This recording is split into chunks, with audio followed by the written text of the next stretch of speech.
Bible verse of the day, Jesus said, "Blessed those who are persecuted for doing right, for the kingdom of heaven is theirs."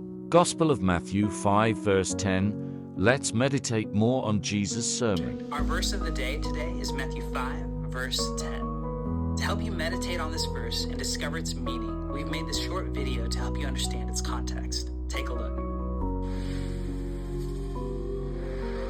The Sermon on the Mount is the largest collection of the teachings of Jesus, and it begins with 9 sayings, often called the Beatitudes, where Jesus announces that God's heavenly kingdom has touched down here on earth. The first 3 are a surprise: how the powerless, the grieving, and the unimportant are first in line to receive God's blessing and kingdom. The next 3 explore the character of those who are most at home in God's kingdom. They're hungry for right relationships, they're merciful, and they're pure of heart.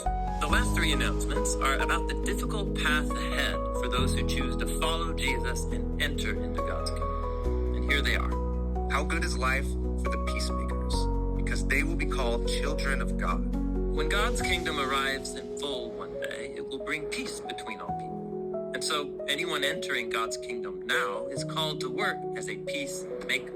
That means entering into conflicts and working creatively to open up a just and generous path forward for others. And that may sound nice, but it can be dangerous, as Jesus goes on to say.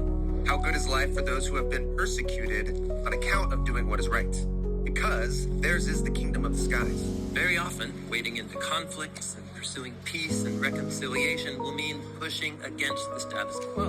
And that'll likely result in resistance, getting fired at from all sides. But if this peacemaking reflects the loving way of Jesus and is done for his reputation, it's worth it. How good is life for you when people insult you and persecute and spread evil lies against you on account of me?